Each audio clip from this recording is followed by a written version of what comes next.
Assalamualaikum warahmatullahi wabarakatuh. Perkenalkan, nama saya Bayu Sabta Aji dengan NIM 003 kelas AKS 4A.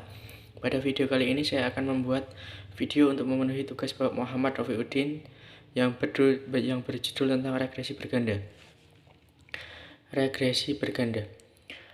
Regresi sederhana dengan satu variabel independen kurang mencerminkan perilaku variabel ekonomi. Misalnya, volume penjualan tidak dapat dipengaruhi oleh besarnya pengeluaran iklan, tetapi juga variabel lain seperti harga barang pesaing, pendapatan konsumen, dan sebagainya. Bentuk umumnya regresi berganda dapat ditulis sebagai berikut. YI sama dengan B0 plus BI X 1I plus B2 X 2I plus B3B pangkat 3X 3I plus sampai dengan BKXKI plus EI. Misalkan kita mempunyai dua variabel independen, B1 dan B2 merupakan koefisien regresi parsial. B1 adalah mengukur perubahan rata-rata atau nilai harapan J terhadap perubahan per unit X1 dengan asumsi variabel X2 tetap. B2 mengukur perubahan rata-rata atau nilai harapan J terhadap perubahan per unit X2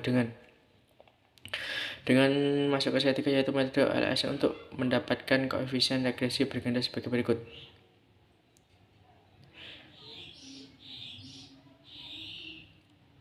Masuk ke slide 4, yaitu asumsi OLS. Ada beberapa asumsi dari metode OLS, yaitu satu, hubungan antara variabel independen X dan variabel independen Y adalah linear dalam parameter.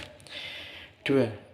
X nilainya tetap untuk observasi yang berulang-ulang. Non-statistik dalam regresi berganda diasumsikan tidak ada hubungan linear antara variabel independen atau tidak ada multikolinearitas. Yang ketiga yaitu nilai harapan atau rata-rata dari residual adalah 0. EI garis X1 sama dengan 0. Masuk ke slide 5, yaitu regresi berganda atau asumsi OLS. Variasi dari residual adalah nama homoskedastis atau pelanggaran dari asumsi ini disebut dengan heterokedastisitas, yaitu varian tidak sama. Yang kelima yaitu tidak ada serial korelasi atau variabel residual atau residual tidak saling berhubungan dengan residual yang lain. Pelanggaran dari asumsi disebut dengan autokorelasi. Yang keenam yaitu variabel residual berdistribusi normal.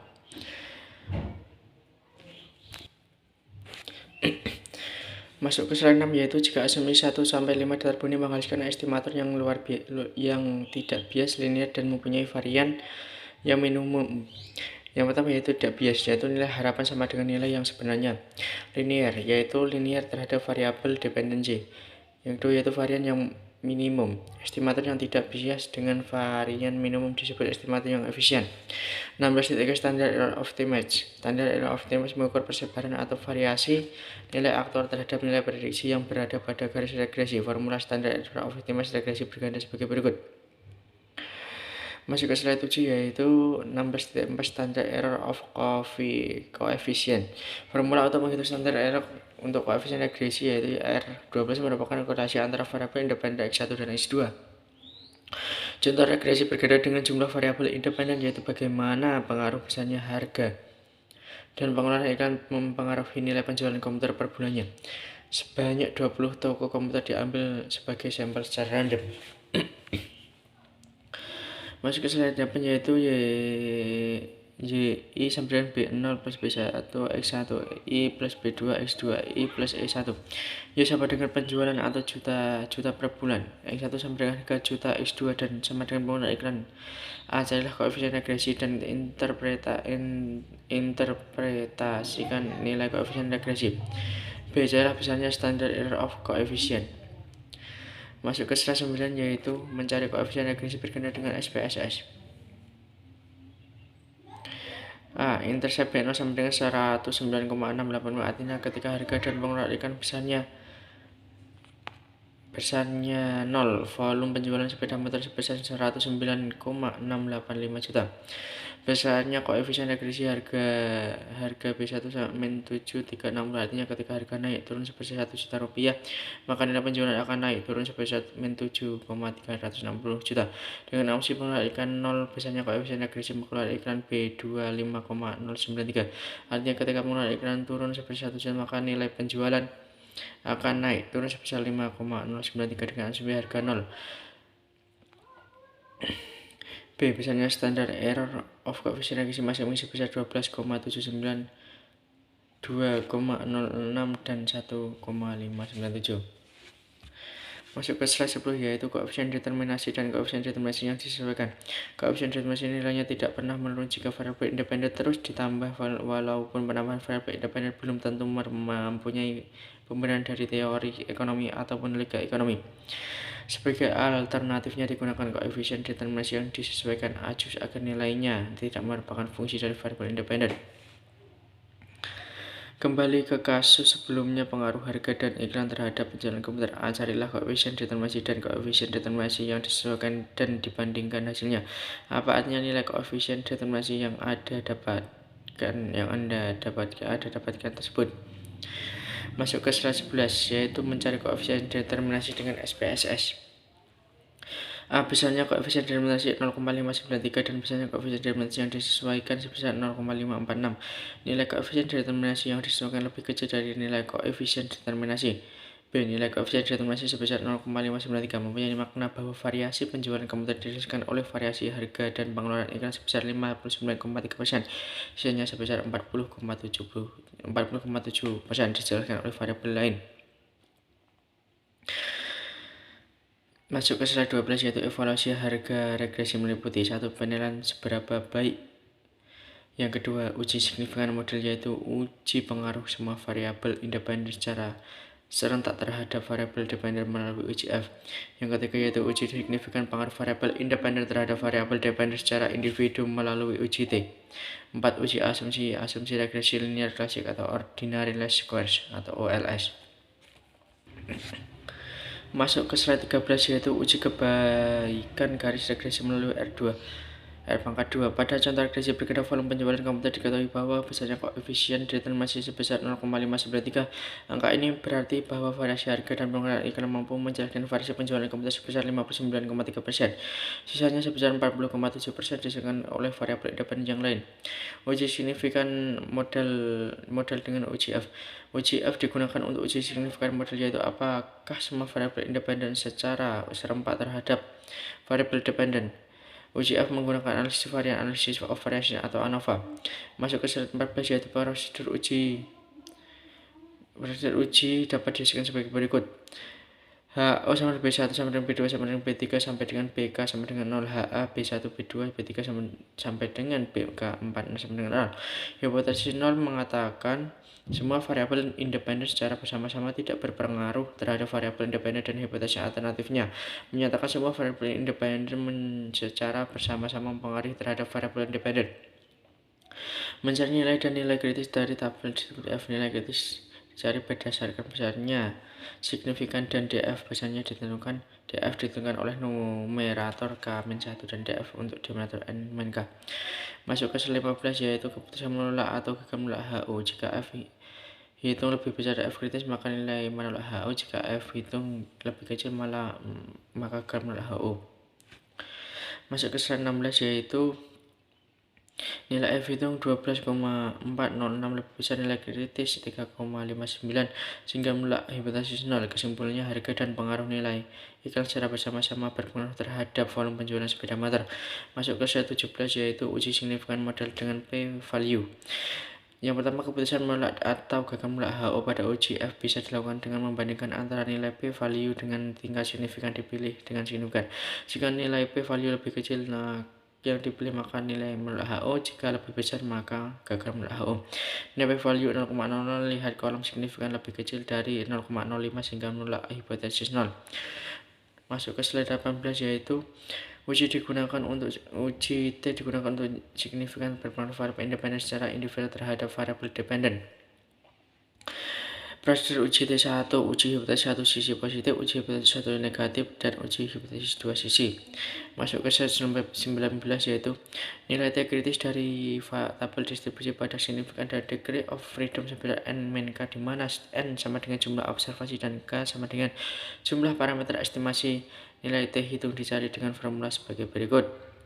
Yang ketiga yaitu membuat keputusan. Jika nilai T hitung absolut lebih besar daripada nilai T kritis, maka menolak HO. Jika nilai T hitung absolut lebih kecil nilai kritis, maka gagal menolak HO. Itu slide 19. Masuk ke slide 20 yaitu tabel-tabel menolak yang gagal menolak HO, dan menolak HO. Masuk ke slide 21 yaitu nilai probabilitas dalam DI di dalam signifikan variabel independen. Nilai probabilitas di dalam signifikan variabel independen. Yang pertama, signifikan adalah probabilitas menolak hipotesis yang benar. Semakin kecil signifikan berarti semakin kecil probabilitas menolak hipotesis yang benar. Signifikan biasanya ditentukan sebesar 1% atau 5% dan maksimum 10%. Nilai p-value adalah probabilitas pada tingkat signifikan yang tepat berkaitan dengan besarnya nilai signifikannya sebenarnya. Jika p-value lebih kecil dari nilai signifikan, maka kita menolak hipotesis 0. Jika p-value lebih besar, maka gagal menolak hipotesis 0. Masuk ke slide 22 yaitu kembali ke contoh regresi berkaitan tentang pengaruh harga dan pengaruh iklan dan terhadap volume penjualan komputer. Yang pertama yaitu buatlah hipotesis berpengaruh harga dan pengaruh iklan terhadap penjualan.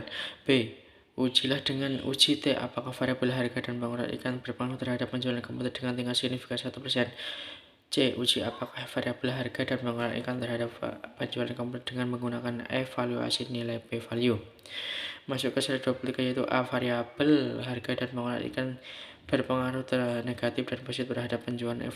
Yang B. Evaluasi pengaruh variabel harga terhadap penjualan. HO sama B1 sama dengan 0, B1 lebih kecil 0, T kritis dengan nilai signifikan 1% dan DFK T hitung absolut 3,557 lebih besar T kritis 2,567 hingga menolak HO. Kesimpulannya, harga berpengaruh negatif signifikan terhadap volume penjualan. Evaluasi pengaruh variabel pengaruh iklan terhadap penjualan. HO B1 sama dengan 0, HA B1 lebih kecil 0.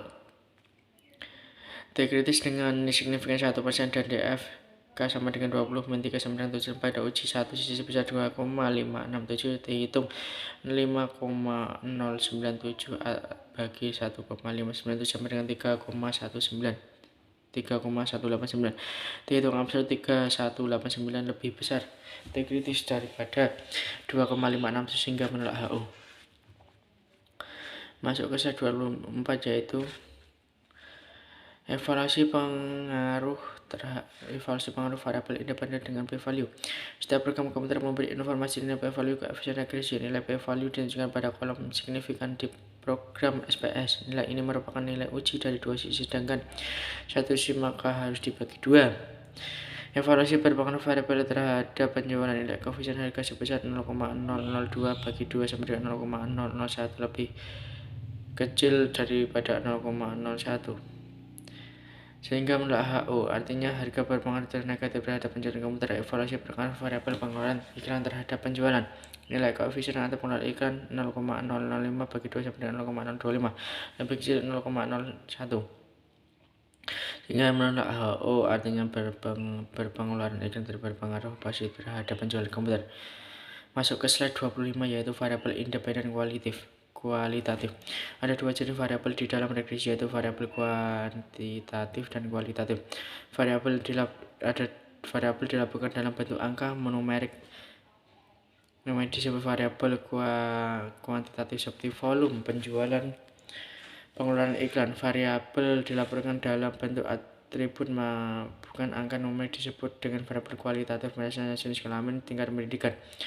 Variabel kualitatif harus dikuantitatif dengan teknik variabel dummy, yaitu memberi satu nilai untuk yang punya atribut, 0 untuk yang tidak punya atribut.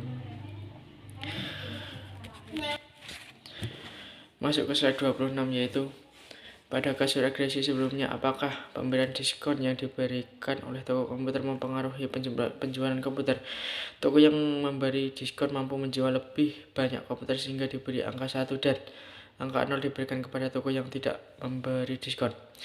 Menurutnya persamaan regresi sebagai berikut: Y sama dengan B0, B1, X1, B2, X2 plus B3, D1 plus E1. Y penjualan komputer X1 sama dengan harga juta, X2 pengeluaran iklan, dan D1 sama dengan diskon 1 untuk toko yang memberi diskon 0 untuk toko yang tidak memberi diskon. Masuk ke slide 27, yaitu arti koefisien variabel Dummy. Penjualan dengan diskon dan penjualan tanpa diskon. Variabel Dummy merupakan nilai intercept atau konstanta garis regresi. Koefisien regresi variabel Dummy merupakan koefisien perbedaan antara variabel yang mempunyai atribut diskon dan variabel yang tidak mempunyai atribut tanpa diskon. Kembali ke kasus tentang regresi penjualan komputer. Selain variabel harga dengan pengeluaran iklan, sekarang ditambah satu variabel independen kualitatif, yaitu diskon. Variabel kualitatif diskon ini mempunyai dua kelas, yaitu toko yang memberi diskon dan toko yang tidak memberikan diskon. Lihat data sebelumnya. A. Carilah koefisien regresi berdasarkan metode least squares.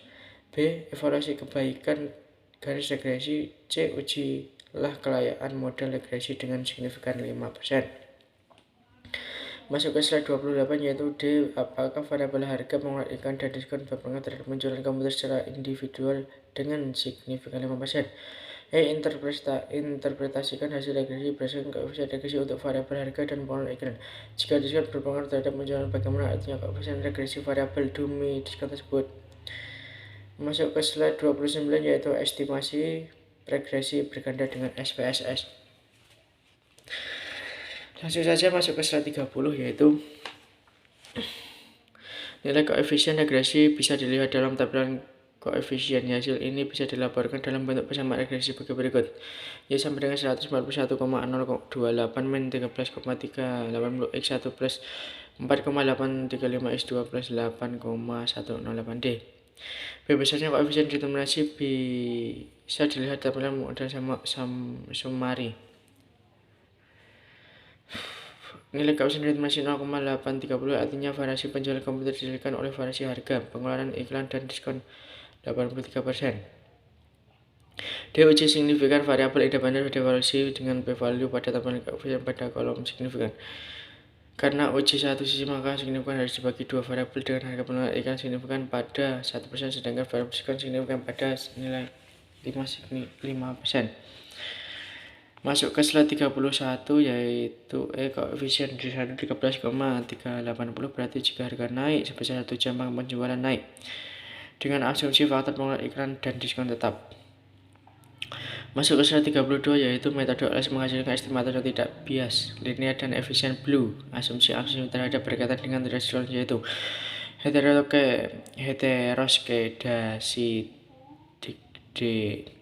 heteroskedastisitas, autokorelasi, normalitas. 16.9.1 heteroskedastisitas. Yang pertama yaitu asumsi residual mempunyai variasi konstan homoskedastisitas. Yang kedua scatter diagram residual dan nilai prediksi untuk mengecek heteroskedastisitas. Jika tidak ada pola hubungan antara residual dan nilai prediksi, maka jika sebelumnya maka heterogeneous. Masuk ke slide 33, yaitu Durbin Weiss mengembangkan distribusi statistik dengan menentukan nilai kritis batas bawah D1 dan batas D2 untuk menentukan ada tidaknya autokorelasi. Normalitas. Yang pertama, asumsi residual distribusi mengikuti nilai normal. Histogram residual digunakan untuk melihat normalitas residual. Jika histogram mendekati kurva disebut normal. Jika ada hubungan linear antara kedua, maka mempunyai distribusi normal, dan jika sebaliknya maka tidak berdistribusi normal. Masuk ke slide 30 menit, yaitu kembalinya kasus regresi pengaruh harga, iklan, dan diskon terhadap penjualan dari 20 toko uji. Apakah residual model regresi homogenitas tidak ada autokorelasi dan berdistribusi normal? Homoskedastisitas cek residual dengan SPSS. Pola hubungan antara nilai prediksi variabel dependen dan residual menyeberangkan hingga tidak membentuk hubungan linear maupun non-linear dengan nilai prediksi variabel dependen. Dengan demikian, residual bersifat homoskedastisitas bukan heterokedastisitas. Masuk ke slide 35, yaitu nilai cek residual dengan SPSS. Nilai Durbin Washington 1,678, nilai kritis signifikan 5% dengan K3 dan N30 untuk 998, dan DU 1,676. Nilai terletak antara DU dan 4DU sehingga tidak ada korelasi antara residual atau tidak ada masalah autokorelasi. Masuk ke slide 36, yaitu berdasarkan histogram residual menyerupai kurva distribusi norma dan berdasarkan mean plot menunjukkan nilai mean plotnya terletak pada garis lurus kedua. Gambar tersebut menyebutkan bahwa residual berdistribusi normal. Masuk ke slide 37, yaitu terima kasih. Sekian video dari saya. Wabillahi taufiq walhidayah. Wassalamualaikum warahmatullahi wabarakatuh.